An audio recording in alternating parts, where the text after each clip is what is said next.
দীর্ঘ প্রতীক্ষার অবসান হয়েছে। গত যে বিধানসভা ইলেকশন হলো পশ্চিমবঙ্গে, তার ফলাফল অলরেডি আমরা দেখেছি। সরকারও গঠন হয়েছে এবং আমাদের পশ্চিমবঙ্গের যা জনসংখ্যা, সেই জনসংখ্যার ভিত্তিতে প্রায় 70% মানুষ সবাই খুব আনন্দিত এরকম একটা রেজাল্টের জন্য। এবং পুরাতন সরকার, যে পুরনো গভর্নমেন্ট যেটা ছিল, তাদের চলে যাওয়াতে এবং নতুন সরকার আসাতে বেশিরভাগ মানুষ খুব আনন্দিত, খুব সুখী, খুব খুশি। তবে বিজেপি যে গভর্নমেন্টে এসেছে বা বিজেপি যে নতুন করে সরকার তৈরি করেছে, এটা শুধু পশ্চিমবঙ্গবাসী হিসেবে আনন্দিত নয়, পূর্ব মেদিনীপুরবাসী হিসেবে বা অবিভক্ত মেদিনীপুরের একজন সন্তান হয়ে বীভৎস রকম আনন্দের জায়গা। আমাদের জীবনে, আমাদের জ্ঞানে এই সর্বপ্রথম আমরা আমাদের জেলা থেকে মুখ্যমন্ত্রী হিসেবে, এই পশ্চিম বঙ্গভূমির মুখ্যমন্ত্রী হিসেবে পেয়েছি আমাদের সেই লড়াকু নেতা, মানুষের নেতা, জননেতা, এক কথায় যাকে বলে মাস লিডার। তিনি আর কেউ নন, তিনি ওয়ান অ্যান্ড অনলি মাননীয় শুভেন্দু অধিকারী মহাশয়। আনন্দ তো হবেই। আজকে আনন্দ করব না তো কবে আনন্দ করব?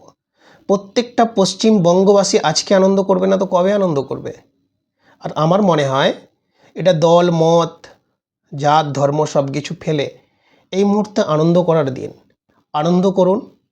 আর সাথে সাথে আমাদের পশ্চিমবঙ্গকে এগিয়ে নিয়ে যাওয়ার সময় এসেছে। এই কারণে সময় এসেছে, আজকে আমাদের এই পশ্চিমবঙ্গের মাটিতে সেই সরকার গঠেছে। কোন সরকার? না, যেই সরকার হয়েছে সেই সরকার, অর্থাৎ সেই দল সরকার গড়েছে যেই দলের প্রতিষ্ঠাতা আমাদের এই বঙ্গবাসী। সবথেকে বড় কথা, আমাদের এই বঙ্গবাসী ডক্টর শ্যামাপ্রসাদ মুখার্জির দল আজ পশ্চিমবঙ্গে এসেছে। কিন্তু এই দলটা তৈরি হয়েছিল, অর্থাৎ বিজেপি দলটা তৈরি হয়েছিল 1980 সালে। 1980 থেকে 2026, মাঝখানে 47 বছর প্রায়। এই এতদিন পর পশ্চিমবঙ্গের মাটিতে প্রথম বিজেপি সরকার গড়েছে। কিন্তু এর আগে ভারতের অন্যান্য অনেক রাজ্য তারা বিজেপির সরকার গড়েছে এবং আমাদের ভারতে অর্থাৎ সেন্ট্রালে বিগত 12 বছর ধরে এই বিজেপির দ্বারা সরকার পরিচালিত হচ্ছে। তো সে জায়গায় আমরা অনেক পিছিয়ে রয়েছি। তারপরেও যেখানে আমাদের ডক্টর শ্যামাপ্রসাদ মুখার্জি এই পশ্চিমবঙ্গেরই সন্তান, আর তার তৈরি দল সেই পশ্চিমবঙ্গের মাটিতে পদ্ম ফোটাতে অনেকটা সময় নিল। আনন্দ তো হবেই। দীর্ঘ 49 বছর পর সেন্ট্রাল এবং স্টেট দুজনেই একই দলের সরকার বিলং করছে। সুতরাং সেখানে আনন্দিত হবেই, আনন্দের তো জায়গা তৈরি হবেই। কারণ আমরা আমাদের জীবনে এই প্রথম সেন্ট্রাল এবং স্টেটকে একই ছাতার তলায় দেখব। আমরা আমাদের জীবনে প্রথম সেন্ট্রাল এবং স্টেটকে একই ইঞ্জিনের দ্বারা পরিচালিত হতে দেখব। তো সে জায়গায় তো আনন্দ হবেই। তবে এই সমস্ত কিছু আনন্দ তখনই সার্থক হবে যখন আমরা সত্যিই ডবল ইঞ্জিনের লাভ ওঠাতে পারবো, সত্যিই আমাদের পশ্চিমবঙ্গকে এগিয়ে নিয়ে যেতে পারবো, সত্যিই আমরা নির্বাচন প্রচার চলাকালীন এবং বিগত কয়েক বছর ধরে বিগত সরকারের যে সমস্ত দুর্নীতি,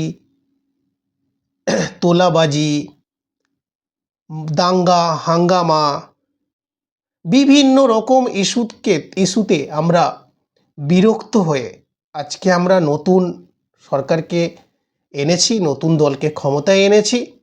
যদি একই রকমভাবে সেই একই কর্মকাণ্ড চলতে থাকে তাহলে কিন্তু আমাদের এই আনন্দের জায়গা আর আনন্দের থাকবে না।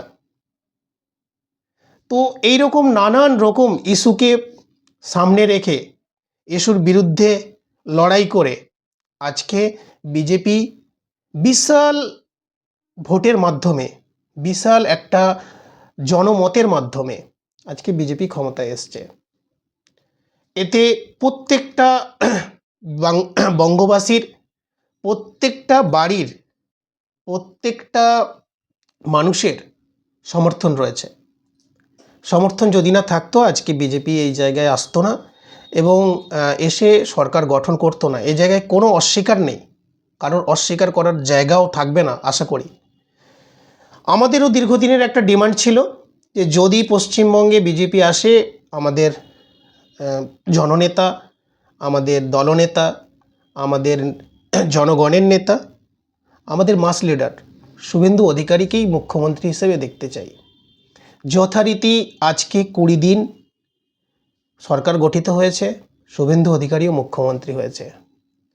তবে আমরা কোনো একটা দলকে সমর্থন করি, সেটা এতক্ষণ এর মাধ্যমে আপনারা বুঝেও গেছেন এবং আমার সাথে যারা থাকেন তারা অলরেডি জানেন যে প্রত্যেকটা মানুষের একটা মতামত থাকে। তো সেই জায়গা থেকে আমারও কোনো না কোনো মতামত ছিল এবং কার দিকে সমর্থন ছিল সেটাও সকলেই জানে, আমার সাথে যারা মেলামেশা করে সকলেই জানে। তবে আমাদের দল থেকেই কিন্তু সেই ভদ্রলোক বিলং করতেন।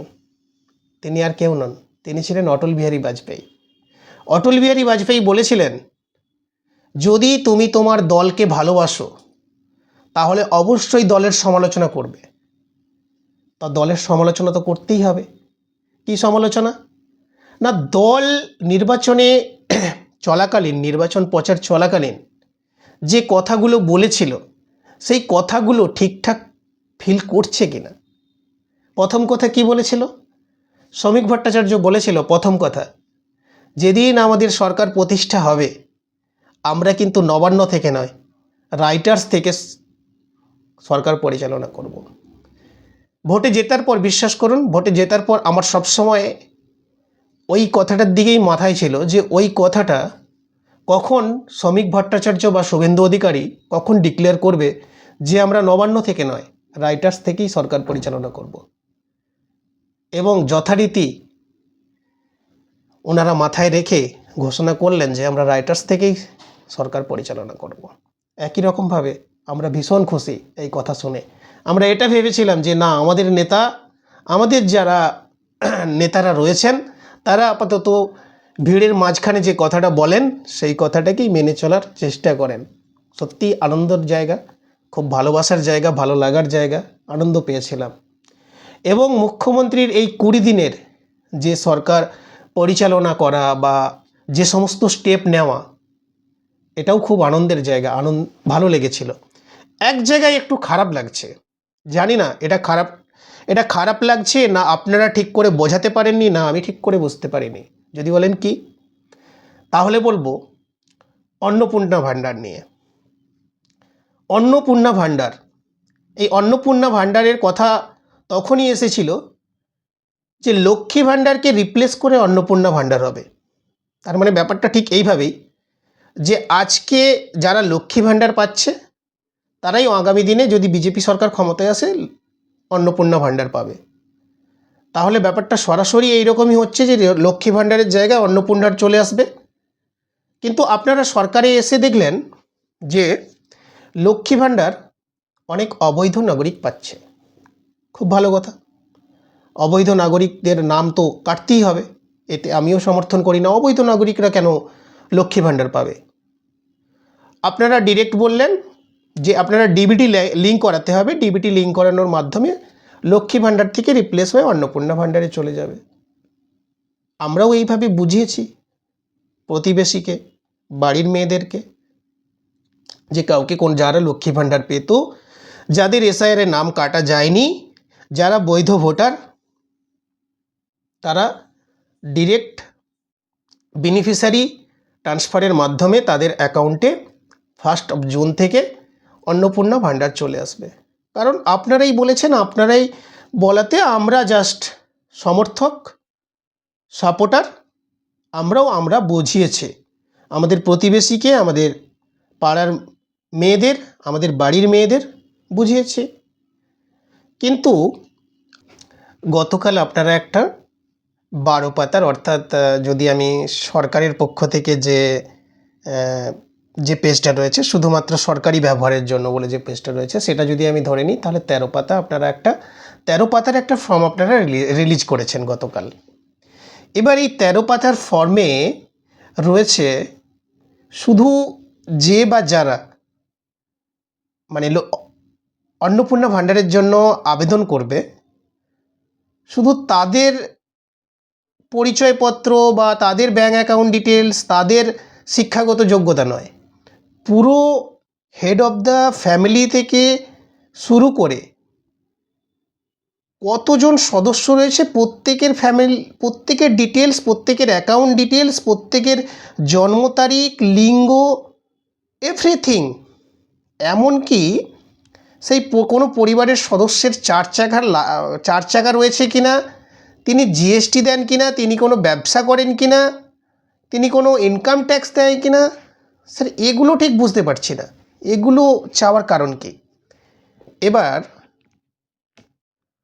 অনেকেই বলছে যে যোগ্যতার ভিত্তিতে দেবে, কিন্তু স্যার এখানেই তো আপত্তি। আপনারা তো বলেননি নির্বাচনী প্রচারে যে যোগ্যতার মাপকাঠিতেই কেবলমাত্র অন্নপূর্ণা ভাণ্ডার দেওয়া হবে। তাহলে তো স্যার যদি আপনারা না বলে থাকেন, তাহলে এখন যদি এগুলো চান, তো সাধারণ বাড়ির মেয়েরা বা যারা পাবে না বা যারা এতে কোয়ালিফাই করতে পারবে না, তারা তো বিক্ষিপ্ত হবে। কিন্তু তারাও তো স্যার আপনাকে ভোট দিয়েছিল আপনার কথা মেনে।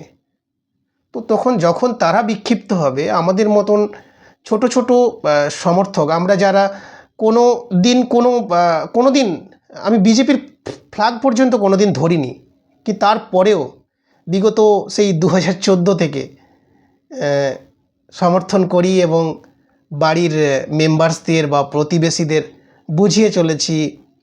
যেহেতু কর্মসূত্রে দীর্ঘদিন ধরে বাইরে থাকা হয়, সেই সুবাদে বিজেপির সরকারের কালচার দেখেছি, বিজেপি শাসিত সরকারের ডেভেলপমেন্ট দেখেছি। তার ভিত্তিতে যখন প্রতিবেশীদের বুঝিয়েছি, বাড়ির মহিলাদের বুঝিয়েছি, বাড়ির মেম্বার্সদের বুঝিয়েছি, তারা তো আজকে আমাদের দিকে কোশ্চেন করবেই স্যার। এবারে আপনারা যদি বলেন, যেহেতু আপনি প্রথমে বলেছিলেন যে পশ্চিমবঙ্গে দীর্ঘদিন জনসংখ্যা গণনা হয়নি, সেই জনসংখ্যা গণনার জন্যই আমরা এগুলো করেছি, তাহলে স্যার সেটা ক্লিয়ার করে বলে দিন না। আপনি তো গতকাল যে প্রেস রিলিজটা করলেন বা প্রেস কনফারেন্সটা করলেন, আপনি সেখানে তো ভালোভাবে বুঝিয়ে দিতেই পারতেন, বলে দিতে পারতেন। মানে মোটামুটিভাবে একটা আধা আধুরা একটা ব্যাপার পুরো ক্রিয়েট হয়েছে, যেটা আমার মনেও ক্রিয়েট হয়েছে। এবং গতকাল আপনার ওই প্রেস রিলিজ হওয়ার পর থেকে আজ পর্যন্ত আমি অনেকগুলো পোস্ট দেখেছি। গতকাল আমিও একটা পোস্ট করেছিলাম। তো প্রায় সকলের মতামত, আমার যা এখন যে মতামত, সকলের সেই মতামতের কাছাকাছি। তারপর স্যার আরেকটা জিনিস, অফলাইনের ফর্ম আপনি রিলিজ করেছেন, গতকাল করেছিলেন দুটো ভাষায়, আবার সেই ফর্মটাকে একটু মডিফিকেশান করে এখন করেছেন 3টে ভাষায়, বাংলা, ইংরেজি আর হিন্দি। তো স্যার আপনি এটা বলেছেন অনলাইনেও করা যাবে, অফলাইনেও করা যাবে। অনলাইনে আপনি এখনও ফর্ম রিলিজ করেননি, মানে অনলাইনের এখনও পোর্টাল ওপেন হয়নি। অফলাইনের ফর্ম আপনি রিলিজ করেছেন, আপনি বলেছেন শুক্রবার থেকে ফর্মটা ফিল আপ করা যাবে। 2 তারিখের মধ্যে যদি দিতে পারে, তাহলে এই মাস থেকেই প্রত্যেকের অ্যাকাউন্টে অন্নপূর্ণা ভাণ্ডার ঢুকে যাবে।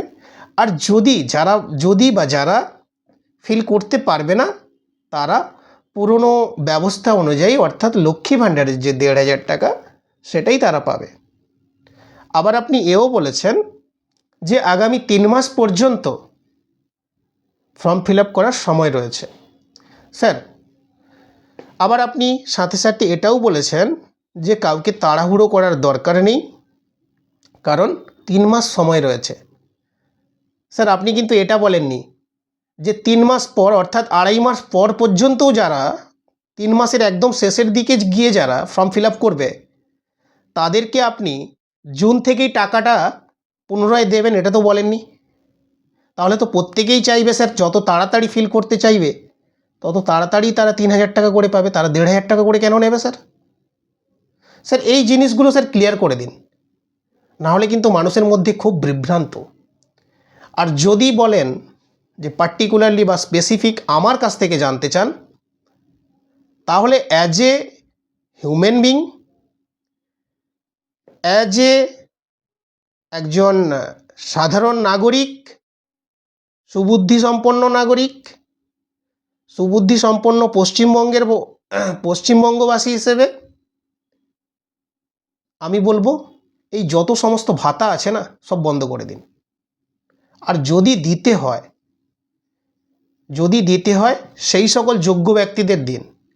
কিন্তু এক্ষেত্রে স্যার আপনি নির্বাচনী প্রচারে কিন্তু যোগ্যতার ভিত্তিতে অন্নপূর্ণার ভাণ্ডার দেবেন বলে বলেননি। হয় আপনি অন্নপূর্ণা ভাণ্ডার বন্ধ করে দিন, না হলে সমস্ত পশ্চিমবঙ্গের সমস্ত মহিলাদের, যেমন তারা লক্ষ্মী ভাণ্ডার পেত, পশ্চিমবঙ্গের সমস্ত বৈধ ভোটারদের আপনাকে অন্নপূর্ণা ভাণ্ডার দিতে হবে। আর না হলে পুরো যোজনাটাই বন্ধ করে দিন। না হলে কিন্তু স্যার বহুত বিভ্রান্ত হচ্ছে মানুষ, বিভ্রান্ত আমরাও হচ্ছি। আমাদেরও মনের মধ্যে প্রশ্ন জাগছে যে আমাদের সরকার আমার মানুষজনের সাথে ধোঁকা করছে না তো? স্যার একজন পূর্ব মেদিনীপুরবাসী হিসেবে আপনার কাছে এটাই আমার মানে প্রার্থনা, যে আপনাকে যদি আমার পশ্চিমবঙ্গের যে কোনো মানুষ যে কোনো প্রান্তে যদি আপনাকে খারাপ কথা বলে, একজন পূর্ব মেদিনীপুরবাসী হিসেবে এখন অনেক বড় আমাদের দায়িত্ব। এই পূর্ব মেদিনীপুরবাসী হিসেবে কিন্তু আমাদের গায়ে লাগবে স্যার, খুব কষ্ট হবে। আমরা আপনাকে জননেতা মানি, আমরা আপনাকে দলনেতা মানি, আমরা আপনাকে পুরো পূর্ব মেদিনীপুর তথা পশ্চিমবঙ্গের অভিভাবক হিসেবে জানি। সুতরাং আমরা এখনও আপনার উপর ভরসা করছি বা আশা রাখছি আপনি যেটা করবেন ভালো করবেন। তবে স্যার আমার এই ভিডিও যদি আপনার কান পর্যন্ত বা আপনার কোনো সরকারি কোনো আধিকারিকের কান পর্যন্ত পৌঁছায়, তবে অবশ্যই স্যার ভেবে দেখবেন। মানুষ কিন্তু খুব বিভ্রান্ত, এবং আপনি দেখতে পাবেন সোশ্যাল মিডিয়া, অর্থাৎ বেশি অন্য কোনো সোশ্যাল মিডিয়াতে যেতে হবে না। সাধারণ আমরা সকলেই যেটা ব্যবহার করি ফেসবুক, এই ফেসবুকে কিন্তু আপনারা দেখতে পাবেন মানুষ কিন্তু খুব বিভ্রান্ত, মানুষের কাছে কোনো ক্লিয়ারিটি নেই। ভালো থাকবেন স্যার, আশা রাখছি আপনি আগামী দিনে আরও ভালো ভালো কাজ করবেন এবং সমস্ত ছোটোখাটো বিষয়ের সমস্ত ক্লারিফিকেশান আপনি দেবেন। ধন্যবাদ, ভালো থাকবেন।